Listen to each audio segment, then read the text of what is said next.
Myoho Renge Kyo.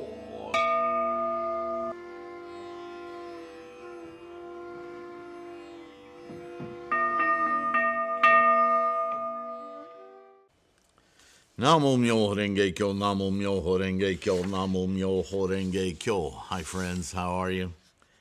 I hope you're well. The middle way. The minute I hear that, I think Nagarjuna. That's what we're going to talk about today, the middle way. The middle way, in Pali, the Majjhima Padipada, in Sanskrit, the Madhyama Pratipada, as well as teaching the Dharma by the middle, are common Buddhist terms used to refer to two major aspects of the Dharma. That is, the teaching of the Buddha, Shakyamuni Buddha. The first phrasing with Patipada refers to a spiritual practice that steers clear of both extreme asceticism and sensual indulgence, right? The sensual indulgence being our endeavor to please the skandhas, which is our samsaric identity in this saha world.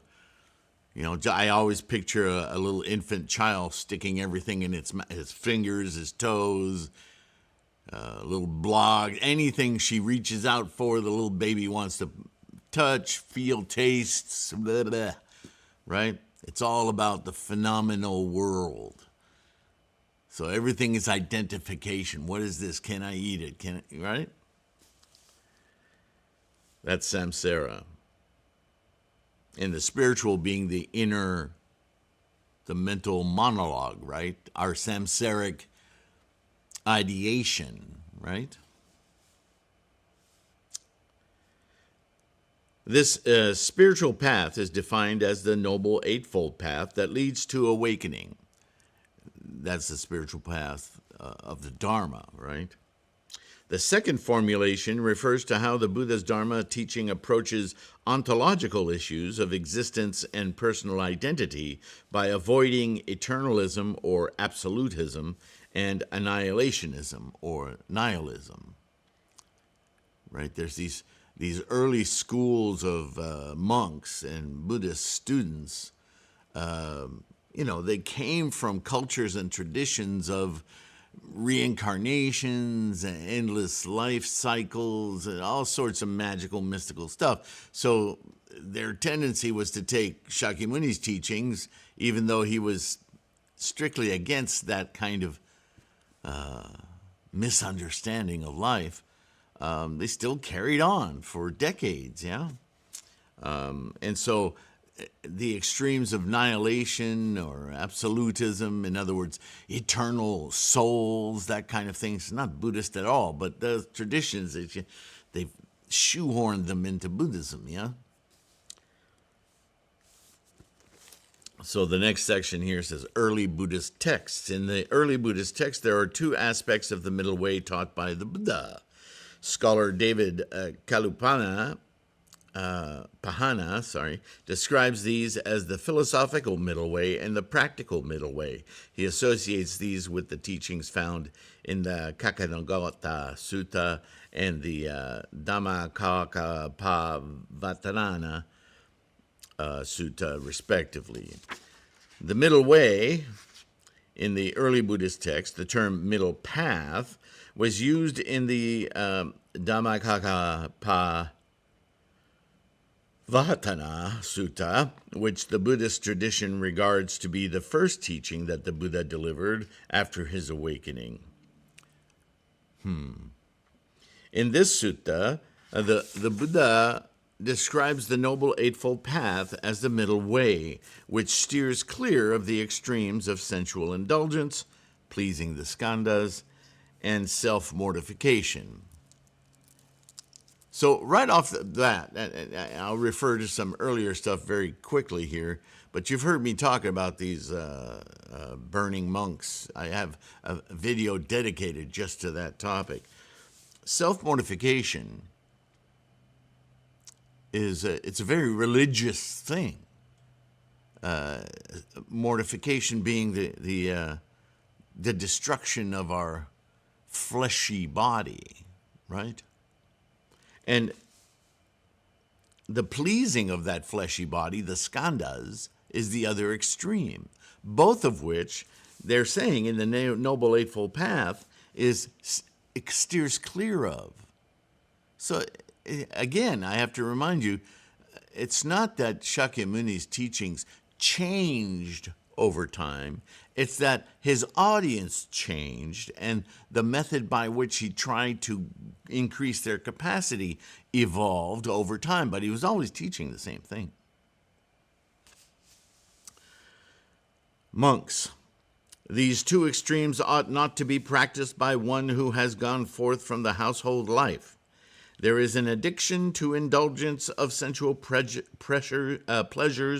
which is low, coarse, and the way of ordinary people, unworthy and unprofitable.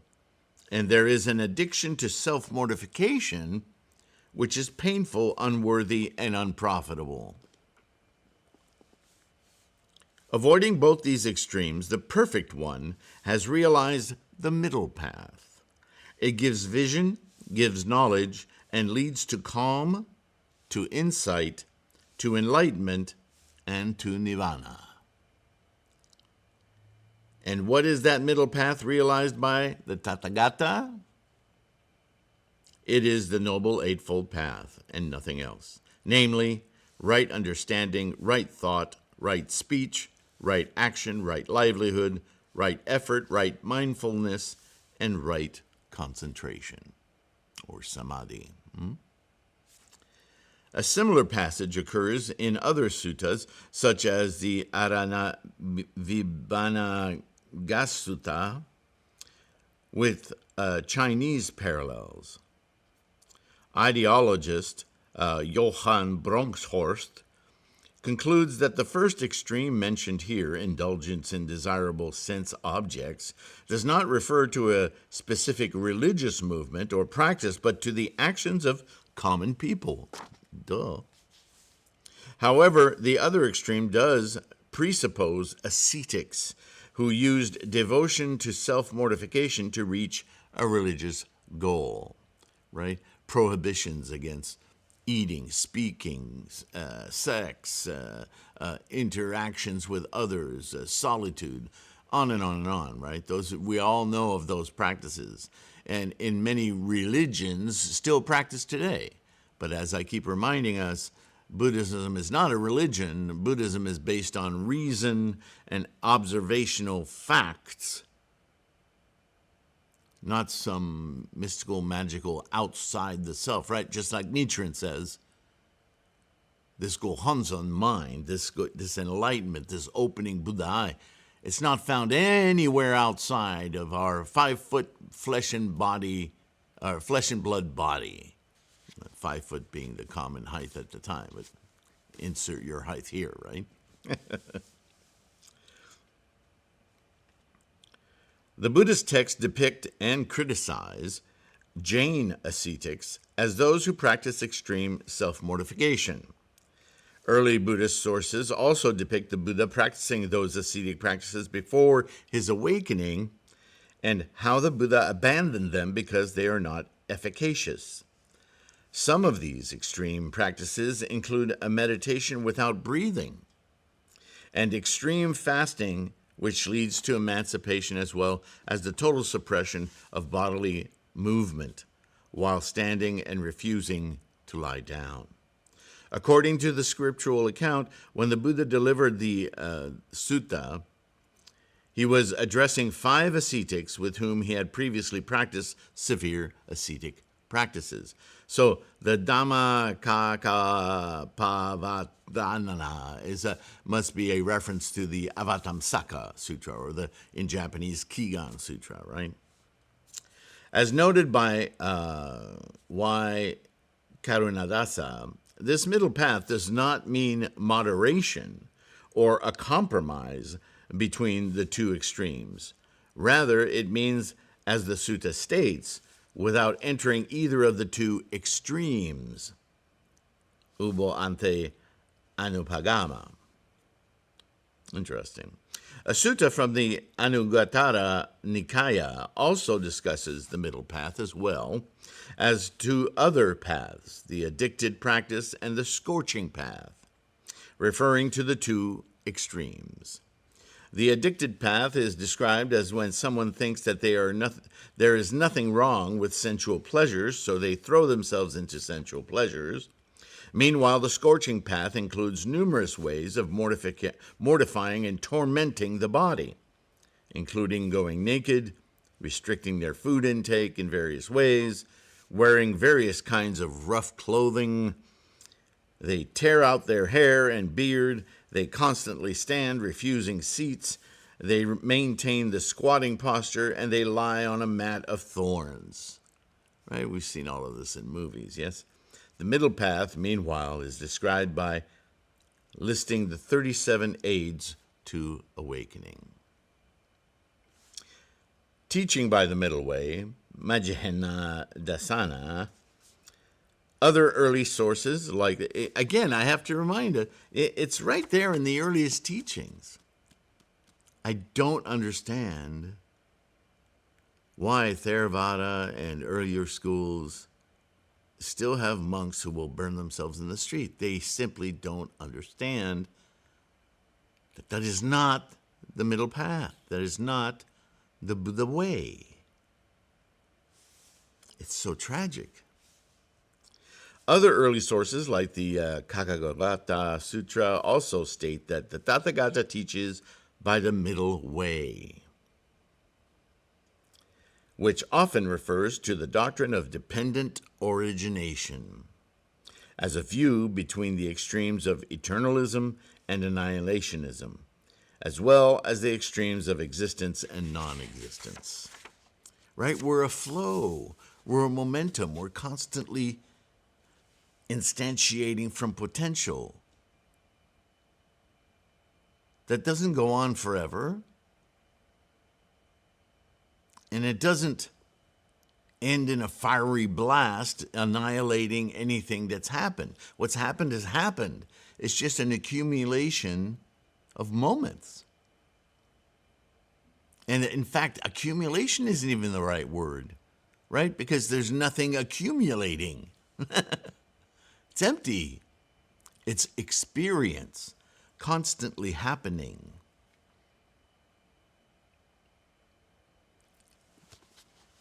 According to Bhikkhu Bodhi, there are two extreme metaphysical views that are avoided through the Buddha's teaching by the middle. One, eternalism, Sasatavada. This refers to the view that there is an indestructible and eternal self, whether individual or universal, right? When people start talking about a soul or a self as a thing. It can also refer to the idea that the world is maintained by a permanent being or entity, like God or some other eternal physical absolute, like what's it called, the Bozeman brain. I mean, there are scientific versions of religions too.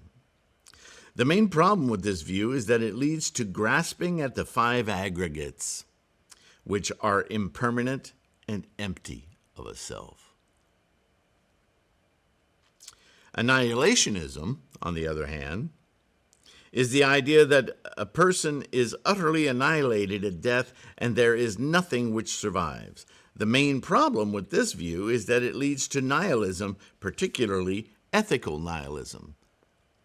In other words, what does it matter what I do in life? When I die, nothing will be there. But there's a subtle but incredibly important difference from nihilism in true Buddhism. There is no self, but the karma, the energies that went through formations to create this experience of self, that experience ends at death. But the energies don't disappear. Everything just simply folds right back into potential. That's not an annihilation. That's a dissolution. Right? If you dissolve sugar into water, the water is sweetened. The sugar is not gone. It's in a different state. Those of you who are chemists, suspended, now the word escapes me. It's been a long time since I was in school. Yeah, I'm old. You understand? It may seem like a subtle difference, but it's a critical difference. What you do then, if there's an affect, if the water is sweetened, that is in large part the responsibility of the formations, yes? So your behavior, the causes you make in this human experience, influence, flavor the energies as they reintegrate, dissolute into potential. That's a huge effect, multiplied by how many people die every year, yeah? So actions have consequences, right? Cause, effect. That's Buddhism. You see how different that is from nihilism? According to Bodhi, by steering clear of both these extremes, dependent origination teaches that existence is constituted by a current of conditioned phenomena devoid of metaphysical self, yet continuing on from birth to birth as long as the causes that sustain it remain effective. What does that mean, birth to birth? Birth, death, birth, death, birth, death, birth, death, death, moment.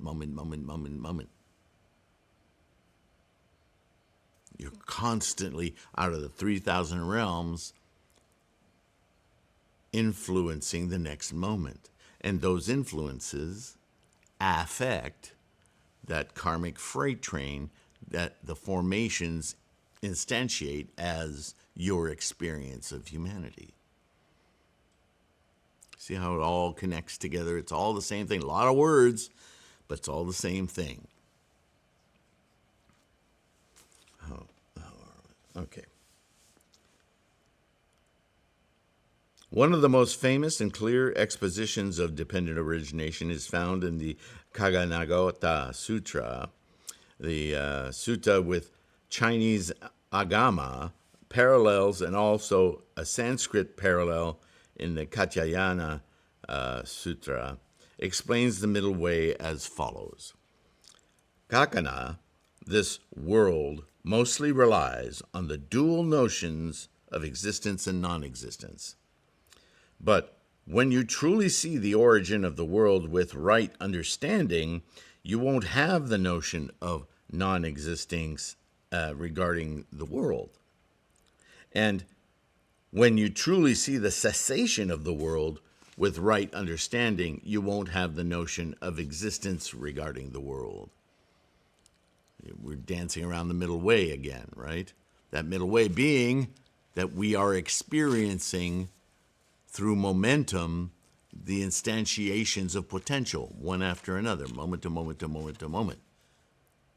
So you understand birth, death is this cycle of instantiating, dissolving as a current, a flow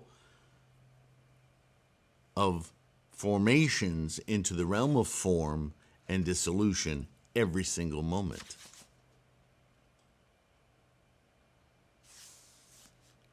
The world is for the most part shackled by attraction, grasping, and insisting, right? Craving and clinging. How many ways can we say it? But if, when it comes to this attraction, grasping, mental fixation, insistence, and underlying tendency, you don't get attracted, grasp, and commit to the notion myself, you'll have no doubt or uncertainty that what arises is just suffering arising, and what ceases is just suffering ceasing. Your knowledge about this is independent of others. She's talking about experience, right? If you experience something as it's occurring, verb, rather than clinging to it as it disappears or craving it is not even here, which is where you suffer, just experience it as it's happening, then everything is joy. It's such a simple concept. It's very hard to integrate. This is how right view is defined. All exists. This is one extreme. All doesn't exist. This is the second extreme. Avoiding these two extremes, the realized one teaches by the middle way. Ignorance is a condition for choices. Choices are a condition for consciousness. The rest of the 12 elements of dependent origination follow the Nidana. According to David Kalupahana, the terms existence and non-existence are referring to two absolutist theories which were common in Indian philosophy at the time, right? Again, traditions and religions. The doctrine of permanent existence found in the Upanishads and the doctrine of non-existence at death of the materialist Carvaka school. And they got dragged into Buddha because that's what those people learned for cultural centuries, yes? Dependent origination and personal identity. You know what? I'm going to do that in part 2 because there's enough there to talk in another video. So we'll continue this in part 2. Thank you so much for listening today. Thank you for your practice. Thank you for your support. I couldn't do this without you. Your support comes in many forms. As you know, the links to all sorts of aspects of this resource, as I call it, these videos, the free podcasts, all the free info and guidance on threefoldlotus.com, the bookstore, the mandala store, all available to you, links below. Thank you for your support. Thank you for your practice. So do me a favor, watch your health. Savor your practice. I have a video on that. Slow down.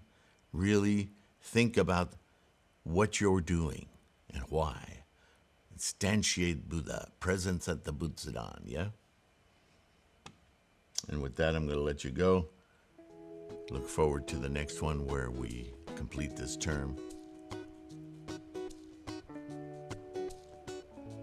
Yeah, take care of your health. I'll see you again. Bye for now.